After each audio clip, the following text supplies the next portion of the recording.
Saudações a todos! No último encontro falávamos sobre o pecado por pensamento que Jesus nos ensinou, que pecamos pelo pensamento, que erramos pelo pensamento, e comentávamos o que Kardec nos traz no Evangelho segundo o Espiritismo, que há três situações, quando já aqueles que já nem têm um mau pensamento, aqueles que têm maus pensamentos, mas rebatem, mas lutam, e aqueles que se comprazem nos maus pensamentos, ou seja, alimentam os maus pensamentos, né? Se entregam aos maus pensamentos. E é colocado ali que são três situações distintas, né? No primeiro caso, daquele que já não tem mais maus pensamentos, seria aquele espírito que já fez a sua caminhada, já conquistou essa condição, né? Aqueles que estão em luta estão em vias de realizar esse progresso, ainda têm ali momentos de maus pensamentos, mas lutam, mas rebatem, portanto estão em luta, estão em vias de aos poucos irem conquistando essa condição de não ter mais maus pensamentos. Claro que isso é um processo longo na nossa escalada evolutiva. E aqueles que se comprazem são aqueles que não têm, né? Ali o freio, o filtro, aqueles que não se importam com os pensamentos, porque realmente não têm ainda uma aquisição de valores que lhes apontem a necessidade de cuidarmos dos nossos pensamentos, porque os nossos pensamentos também trazem graves consequências. E Kardec completa também dizendo que aquele que tem um mau pensamento, mas o rebate, está em luta, como falamos. Aquele que tem um mau pensamento e se compraz, ele só não executa aquilo que ele está almejando, que ele está arquitetando, que ele está desejando. Muitas vezes, se ele não executa, é por falta de circunstâncias, ou até por receios, né? Porque nós podemos ter receios de tomar determinadas atitudes que os nossos desejos nos apontam e que gostaríamos, mas receamos alguma perda que não nos interessa. Então, não é um freio, não é uma luta, né? Não é um parar de ter aquele pensamento e não executar aquilo no sentido de valores, e sim de conveniências, né? Não nos é conveniente que percebam que façamos certas coisas, não nos é conveniente que descubram que fizemos tal coisa ou tal ou outra coisa, né? Então, há essa situação toda. E falávamos sobre o livro E para o Resto da Vida, que foi escrito por Wallace Leal Rodrigues. É um livro ao alcance de todas as idades, né? E como falávamos, deve ser muito explorado por todos nós, porque são contos, são crônicas muito especiais, né, que nos ajudam muito, além de nos auxiliar no processo educativo junto à família, junto às crianças, junto aos jovens. Esse livro nasceu em 1979, como falávamos, por ocasião do Ano Internacional da Criança, né? E o Wallace Leal Rodrigues, ele trabalhava, né, nessa editora, o Clarim, uma editora que tem muitos livros espíritas, jornal e periódicos espíritas, né, lá em Matão. E ele trabalhando lá, um grande escritor, um grande cronista, ele faz esse livro então, quando as Nações Unidas proclamaram em 1979 o Ano Internacional da Criança. Então, buscando ali um livro que alertasse de alguma forma, né, que desse um parâmetro aos processos educativos, ele faz esse livro baseado, é uma adaptação das crônicas publicadas pela revista Seleções. Os mais antigos, que têm aí umas décadas de vida, se lembram, né? Era muito, muito interessante, muito boas. Saía, eu só não me lembro se era mensalmente, né? Era uma revista. Seleções do Reader Digest, né? Acho que deve ser assim mais ou menos. E ele pega ali, né? Algumas crônicas, várias crônicas dessas revistas, e ele coloca a página, o mês, né? O ano, tudo certinho, para que possa até se pesquisar, né?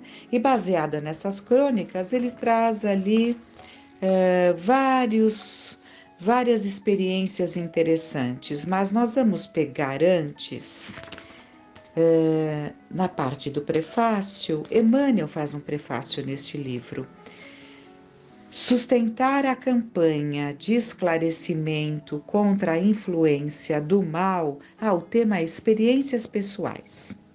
Sustentar a campanha de esclarecimento contra a influência do mal, preservando-nos contra a criminalidade, é dever nosso. Em nos referindo, porém, ao plano familiar, surge sempre um instante em que somos constrangidos a ver alguns dos nossos entes queridos à beira de experiências pessoais que consideramos difíceis ou dolorosas. Nessas ocasiões, supomos perceber toda a extensão dos perigos a que se expõem e costumamos temer por eles. Às vezes caminham na direção de graves riscos que conhecemos de oitiva. Noutras circunstâncias, dirigem-se para situações embaraçosas, em cujas correntes de sombra admitimos haver, noutro tempo, sofrido ou navegado. Que fazer em lances desses, nos quais surpreendemos corações amados, afeição de viajores desprevenidos, escalando o monte agressivo da tentação, ameaçados por avalanches que talvez lhes arrasem as melhores possibilidades da existência? Antes de tudo, reconheçamos que nenhuma criatura se sente feliz com nossas intervenções indébitas, no sentido de lhe cercear a liberdade de tentar, por si mesmas, a construção da própria felicidade. Cada um de nós é um mundo por si, porque o Criador nos dotou a cada um de características individuais inconfundíveis.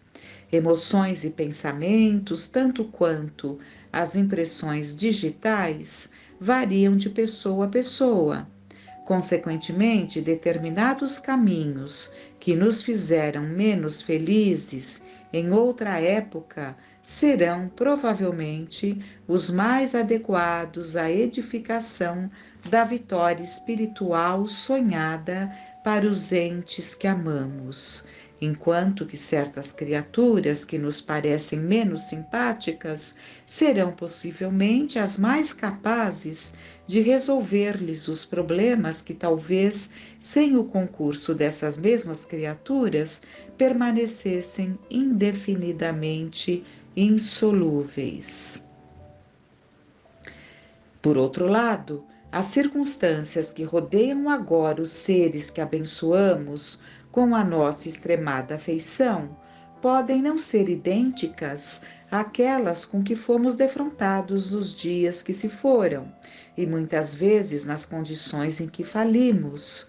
Revelar-se-ão muito mais vigorosos que nós mesmos, impondo-se a ocorrências desagradáveis e criando talvez respeitáveis padrões de conduta para o reconforto e a segurança de muitos. Tenhamos, assim, suficiente cautela para não ferir a independência pessoal daqueles a quem amamos, neles enxergando filhos de Deus quanto nós próprios, com necessidades semelhantes às nossas, guardando o direito de construir suas vidas segundo o preço das experiências que se proponham a pagar, no mesmo critério com que temos resgatado o custo das nossas. E, sempre que nos vejamos em supostos perigos, saibamos que a melhor forma de auxílio que lhes poderemos prestar será, invariavelmente, o amparo da oração e a bênção da boa palavra, com que se sintam encorajados a trabalhar e servir, lutar e vencer com o apoio do bem. Então, nós vemos aqui Emmanuel nos trazendo essa brilhante orientação no sentido de que muitas vezes nos defrontamos com situações dolorosas ali junto aos nossos afetos, mas é preciso que os auxiliemos sem invadir a sua liberdade, né? Sem invadir a sua escolha, quando já tem ali a possibilidade da escolha, né? A idade, a maturidade, e é preciso que nós auxiliemos com essa compreensão. Mesmo os mais novos, né? Nós vimos no último encontro, no último áudio, ali a lição das penas, né? Que duas irmãs ali muito afoitas, muito sonhadoras, gostavam de inventar histórias sobre as pessoas.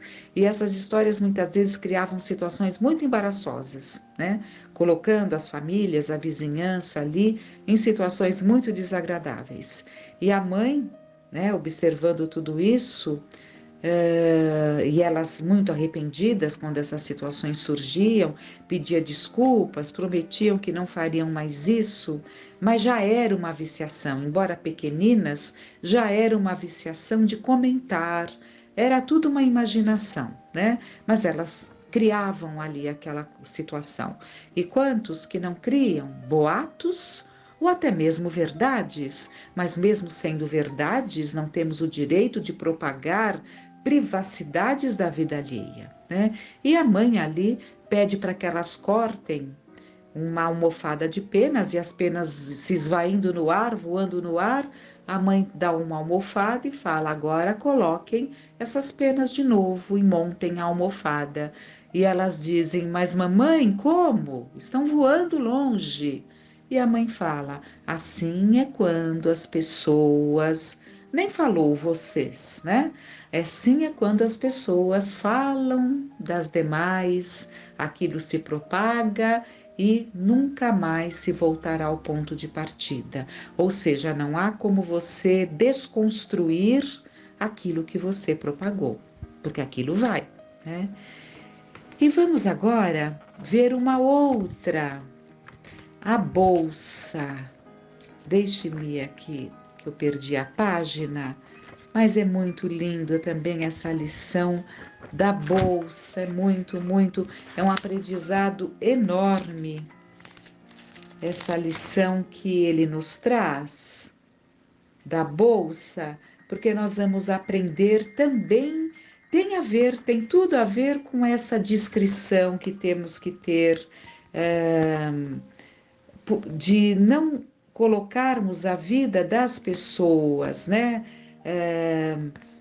em público, né, não propagarmos aquilo que muitas vezes até sabemos e até como verdades, né, mas é preciso que se tenha esse cuidado.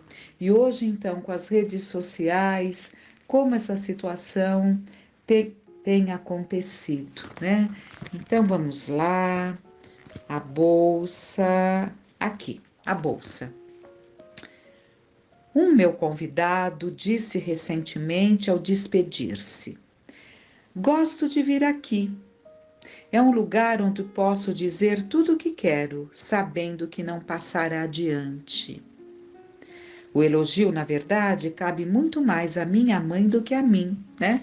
Então, quem nos narra esse ensinamento diz que foi elogiado, né, pelo amigo que disse que se sentia muito à vontade, porque tudo que ele falava ali ficava. E ele diz que essa postura que ele tinha era muito mais um mérito da mãe do que dele. Então vamos ver como que isso se deu. Um dia, eu tinha então uns 8 anos. Estava a brincar ao lado de uma janela aberta, enquanto a senhora Silva confiava à minha mãe qualquer coisa de sério a respeito de seu filho.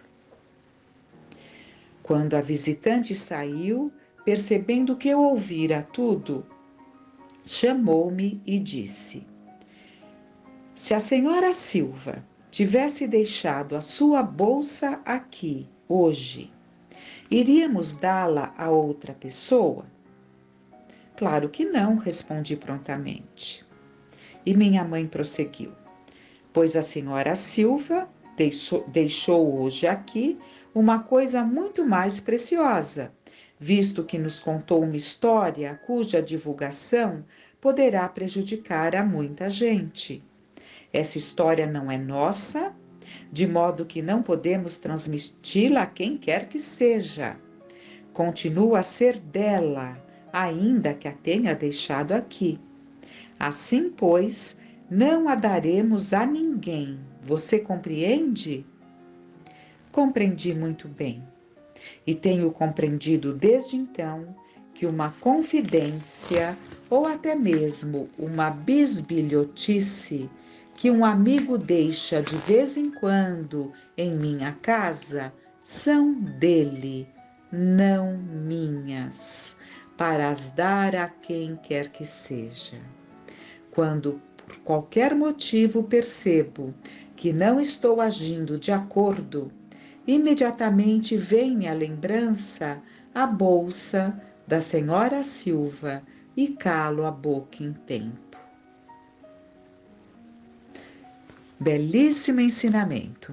Ensinamentos de uma forma leve, que alcançam a todos os níveis de entendimento e que devem fazer parte, como falávamos, no último encontro, fazer parte das nossas conversações. Então, muitas vezes, nós temos até boa intenção, queremos aconselhar ali, aos nossos afetos, mas não temos argumentos, não temos leitura, não temos textos que refletimos sobre e não conseguimos, ali trazer algo de forma significativa.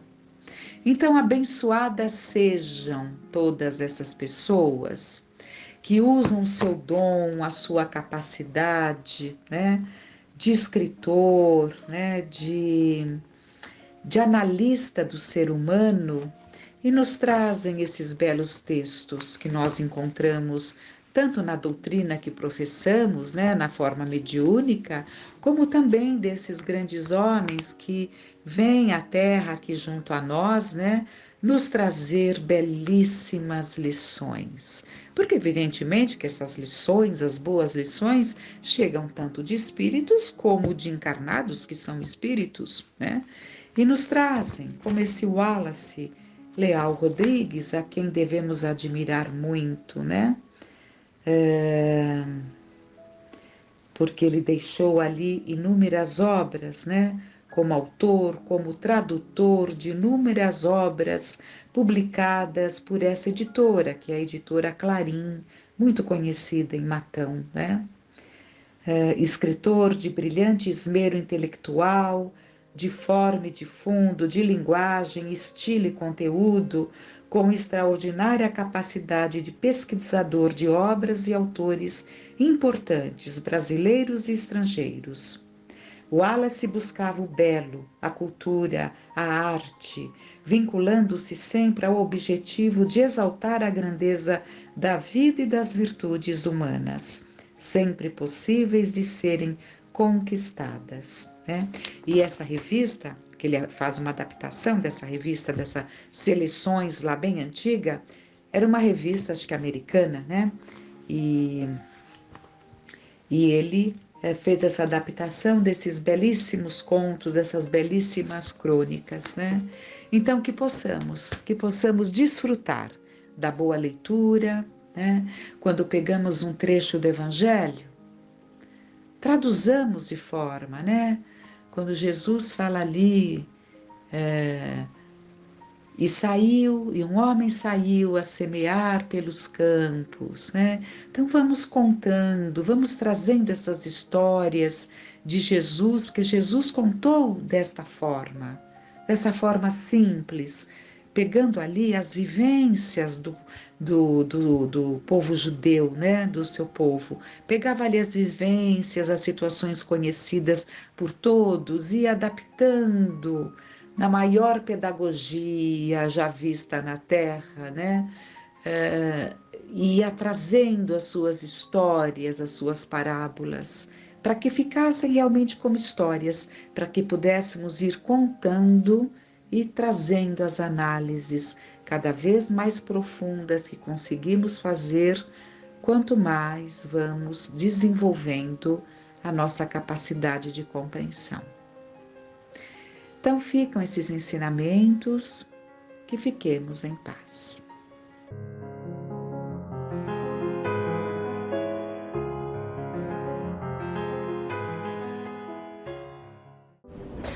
Olá, tudo bem? Hoje nós vamos ler a segunda parte do texto que iniciamos na semana passada, chamado O Suave Encantamento de Servir, que é o capítulo 25 do livro Entrega-te a Deus, através da psicografia do médium Divaldo Franco, pelo espírito Joana de Ângeles. Então nós estamos na segunda parte. Vamos dar continuidade então ao tema.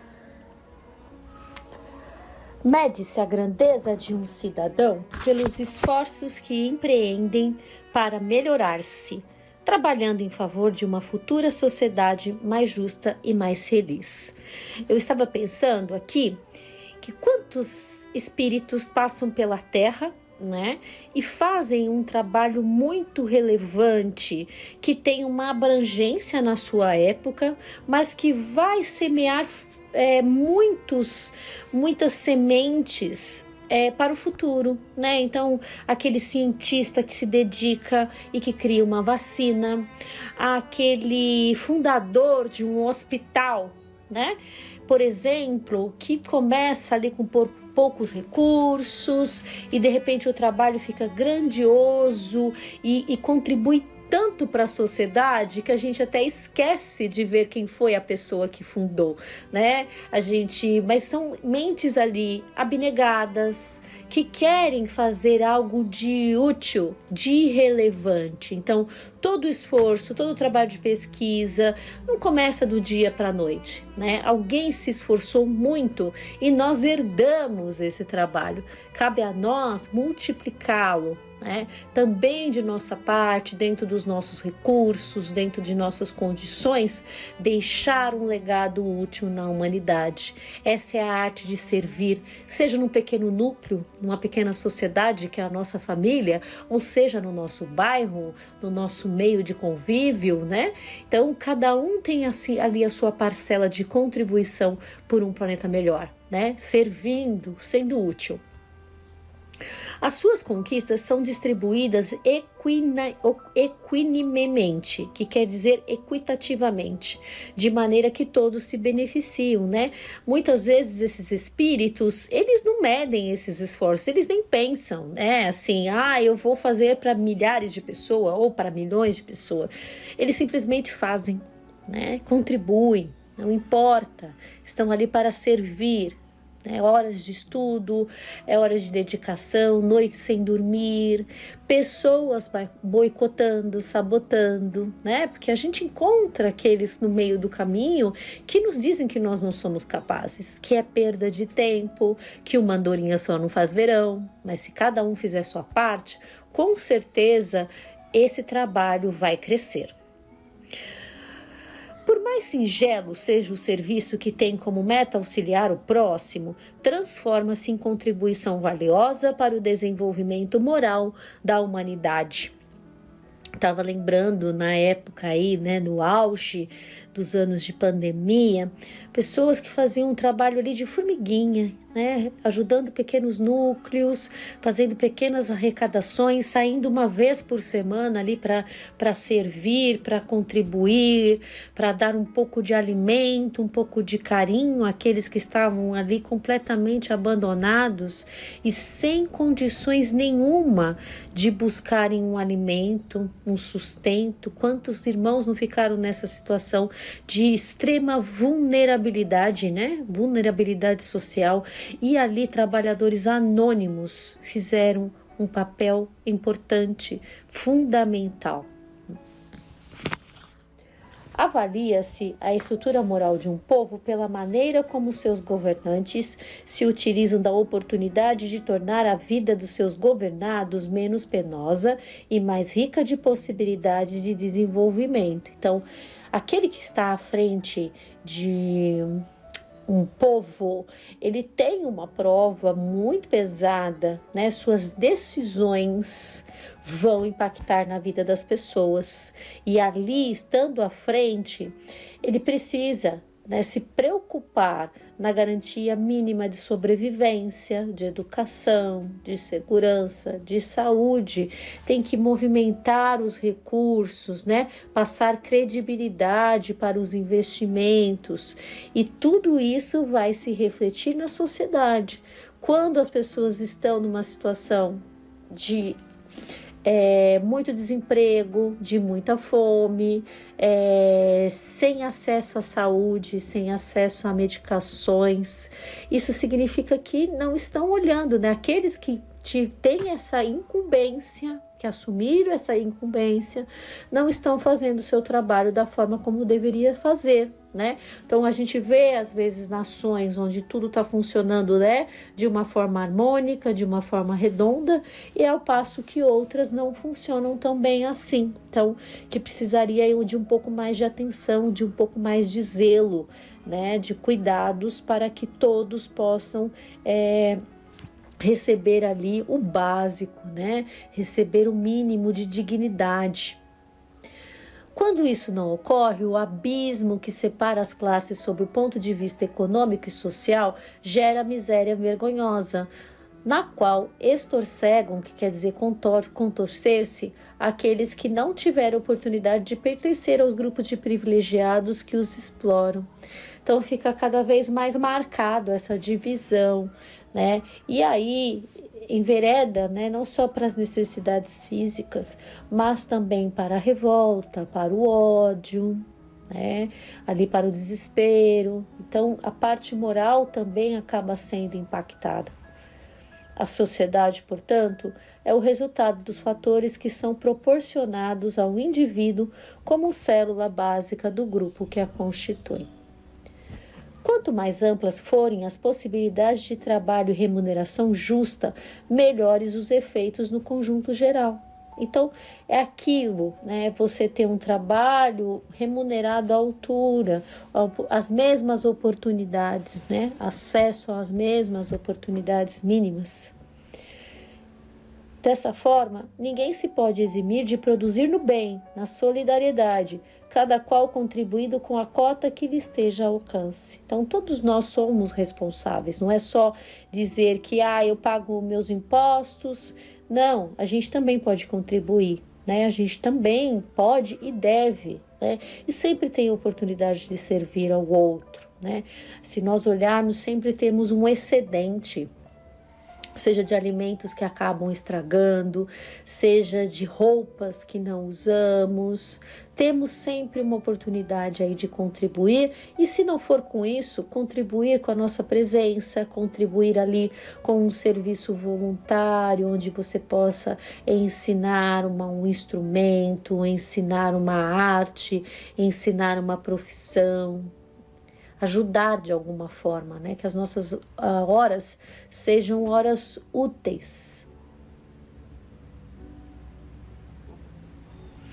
Allan Kardec, o eminente codificador do Espiritismo, compreendeu essa necessidade, dedicando-se a apresentar soluções fundamentais para o problema da miséria socioeconômica, conforme se pode ler em O Livro dos Espíritos, no capítulo referente à lei do trabalho, que é fomentador do progresso, com a consequente lei do repouso, que proporciona a renovação de forças e alegria de viver.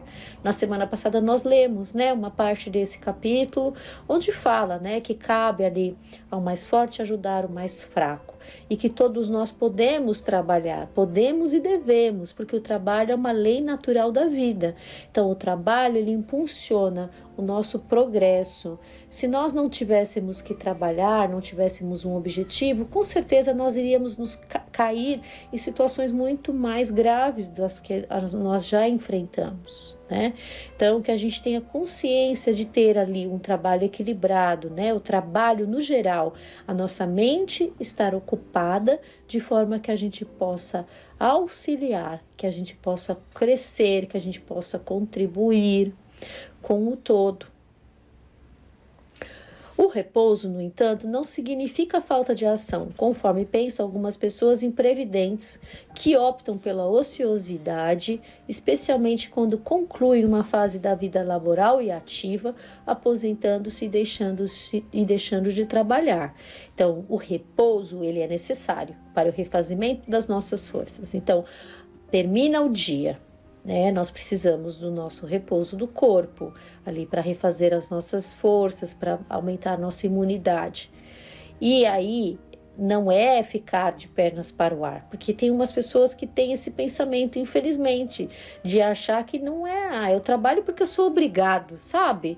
Não é assim. A gente trabalha em troca de alguma coisa, não é uma obrigação, mas é uma lei do trabalho, é inevitável.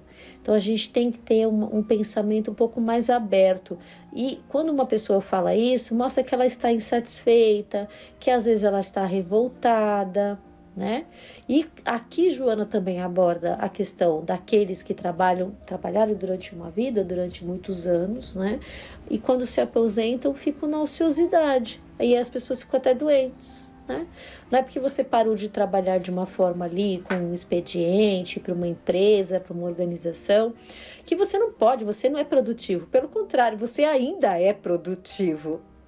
Você tem muito a contribuir para a sociedade, Você tem experiência, você tem os anos ali, você tem o amadurecimento da vida, Horas que você pode dedicar para um todo, que você pode ajudar alguém.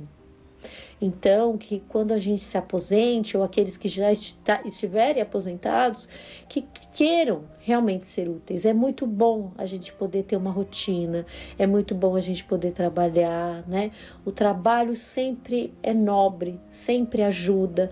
Às vezes a gente pode achar que não, que o nosso trabalho não é tão importante assim. É muito importante. Normalmente, nessa eleição mórbida, a pessoa candidata-se à depressão e à inutilidade, Então, ela está falando daquele que para de trabalhar, Para de contribuir. Só fica ali deitado, só fica, dorme até tarde, não tem uma rotina, não tem horário para nada. Agora eu tô de boa. Não, você precisa trabalhar.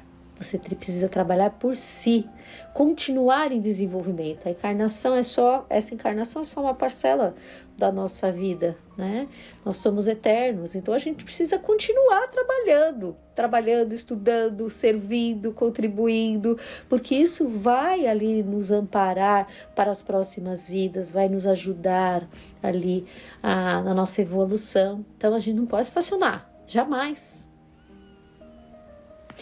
Pode-se concluir uma tarefa e repousar enquanto se movimenta noutra, sim, O repouso ali entre uma tarefa e outra, ele é salutar. A simples mudança de atividade constitui renovação de entusiasmo e de energia, porque o importante é encontrar-se estimulado para viver e para agir. Algumas pessoas até, criam um outro ânimo, porque está fazendo uma coisa por prazer, uma coisa que ela tem tempo para fazer, que ela sempre quis fazer e ela não podia, Às vezes cuidar de um netinho, Às vezes se dedicar a estudar. Tem pessoas que começam a fazer faculdade, tem pessoas que começam a fazer curso de idioma, tem pessoas que vão aprender um instrumento. Então, está em trabalho, está em serviço. O serviço, portanto, de autoiluminação, na sua grandeza e significação, torna-se essencial após o hábito saudável das outras expressões de trabalho. E às vezes mesmo no nosso dia a dia, na correria, a gente fala, não tenho tempo de ler, gostaria de ler esse livro, gostaria de estudar mais sobre o espiritismo. Então, nesses intervalos é onde a gente se refaz, né? Então, no final do dia, é ali pegar um livro, ler, né? Aprender um pouquinho mais sobre a doutrina. Se você estiver de férias, também dedicar. Se você estiver no feriado e não estiver viajando, estiver em casa, se dedicar a um estudo. E aqueles que já têm essa possibilidade aí por conta de estarem aposentados, é uma oportunidade maravilhosa, né? É sempre uma oportunidade preciosa o aprendizado. E o trabalho no bem, né? O trabalho mediúnico, o trabalho ali dentro da casa, dentro do centro. E tem tanta coisa para ser feita, né? Dentro das casas aí ligadas à Casa de Fabiana e a tantos outros centros sérios. A mente ativa e o corpo ágil pela movimentação contínua proporcionam os recursos interiores para o prolongamento da existência dentro do clima de bem-estar e de autorrealização, assim como da cooperação social, né? Sentir-se útil, sentir ágil, as pessoas ficam menos doentes, né? Esse movimento do corpo também e da mente é muito importante. De igual maneira, a mente necessita de contínuo exercício a fim de mais facilmente ampliar a sua capacidade de raciocínio, estimulando o cérebro a proceder à tarefa dos registros que lhe dizem respeito. Mente preguiçosa, candidatura à demência. Então, é o que eu falei, buscar estudar, né? Cada momento, cada intervalo que a gente tem, que a gente possa buscar ali a utilidade, né? Que as nossas mentes estejam ocupadas no bem. Então, entre um trajeto e outro, durante uma viagem, sabe? Essas horas a gente precisa dedicar, né? Parar de assistir poucas coisas que não contribuem, que não nos agregam e buscarmos, né? Ocuparmos bem as nossas mentes, sempre, né? De forma contínua. O trabalho, portanto, de qualquer natureza é bênção de Deus que fomenta a vida e desenvolve o ser, auxiliando na ascensão aos rumos elevados da imortalidade, né? Como falamos na última semana, os espíritos superiores estão trabalhando o tempo todo, então não tem essa de achar que, eu vou parar de trabalhar, pelo contrário, né? Desencarnando, tomara que a gente consiga, que a gente tenha condições de trabalhar, a gente tem que ficar plantando essa semente, né? Para a gente ter ali o currículo habilitado para poder trabalhar. No passado, estabeleceu-se a necessidade de adorar a Deus, renunciando-se à convivência social, ao trabalho ativo, entregando-se à meditação. Aqui ela está se referindo àquela vida ali, né, isolada, que você só vai ali ficar adorando o Pai. E não, né, nós precisamos de atividade. É isso que irá nos ajudar na nossa elevação moral.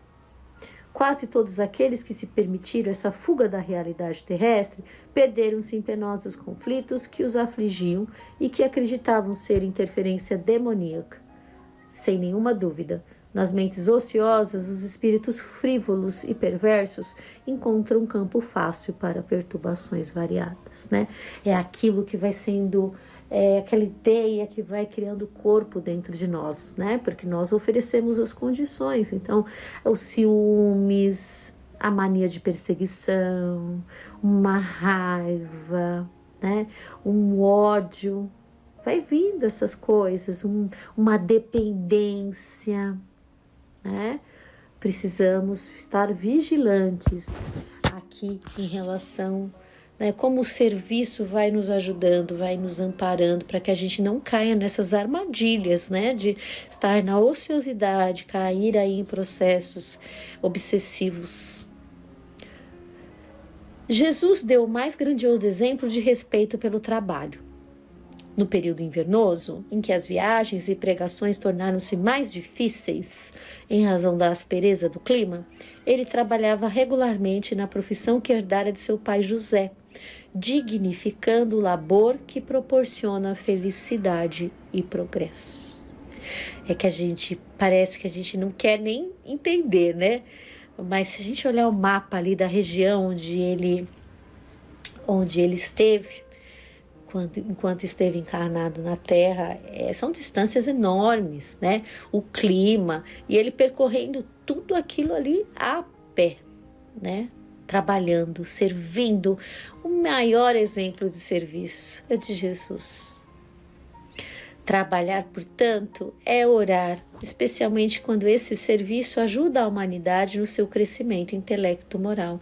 Então, além da parte física, da parte intelectual, nós precisamos ter esse hábito da prece, né, do trabalho no bem, fazendo uma prece, né, sempre em sintonia com o mais alto, vibrando pela paz, pelo equilíbrio mundial, né, da Terra, vibrando amorosamente pelo bem do planeta, né? Isso também é um trabalho, né? É a arte de servir através da oração, um gesto ali de amor. E para terminar, eu trouxe também um texto de Emmanuel, que está em Palavras de Vida Eterna. Quando a gente fala da arte de servir, de trabalhar, nós estamos falando de oportunidades, né? Pode ser que a gente lamente tantos recursos, tantas chances, né? Que deixamos de lado, não fizemos o nosso melhor, não aproveitamos. Então vamos ver o que Emmanuel traz nessa mensagem, que é muito clara, muito importante. Enquanto podes, mensagem número 40. Tu, porém, por que julgas teu irmão? E tu, por que desprezas o teu? Pois todos compareceremos perante o tribunal de Cristo. Paulo, Romanos capítulo 14, versículo 10. Constrangido a examinar a conduta do companheiro nessa ou naquela circunstância difícil, não lhe condenes os embaraços morais. Lembra-te dos dias de cinza e pranto em que o Senhor te susteve a queda a poucos milímetros da derrota. Não te acredites a cavaleiro dos novos problemas que surgirão no caminho. Todo o serviço incompleto que deixaste na retaguarda, buscar-te-á, de novo, o convívio para que lhe ofereças acabamento. E o remate legal de todas as nossas lutas pede o fecho do amor puro como selo da paz divina. As pedras que arremessaste ao telhado alheio voltarão com o tempo sobre o teto em que te asilas, e os venenos que destilaste sobre a esperança dos outros tornarão, no alço da vida, ao clima de tua própria esperança, testando-te a resistência. Aprende, pois, desde hoje, a ensaiar tolerância e entendimento, para que o remédio por ti mesmo encomendado às mãos do agora não te amargue a existência, destruindo-te o coração. Toda semente produz no solo do tempo, e as almas imaculadas não povoam ainda a terra. Distribui, portanto, a paciência e a bondade com todos aqueles que se enganaram sob a neblina do erro, para que não te faltem a paciência e a bondade do irmão a que te arrimarás no dia em que a sombra te ameace o campo das horas. Auxilia enquanto podes. Ampara quanto possas. Socorre quanto possível. Alivia quanto puderes.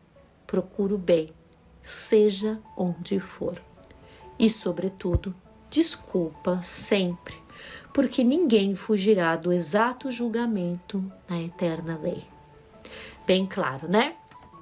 Nos tempos que estamos vivendo hoje, nós sempre colocamos ali a responsabilidade do trabalho e do serviço para o outro que tem que se esforçar, o outro que tem que fazer, né? Principalmente quando a gente fala dos governantes. Não, é ele que tem que fazer tudo. Não, a gente tem que fazer a nossa parte, né? Então não adianta a gente ficar apontando essa deficiência sem que a gente também se movimente para contribuir, né? E aqui quando ele fala, né, o serviço incompleto. Então, se nossa encarnação nós tínhamos as condições de fazer algo melhor e não fizemos, nós vamos voltar e vamos ter que fazer, né? E vamos lamentar, né? A mensagem, o título da mensagem diz: enquanto podes, o tempo está aí correndo, né?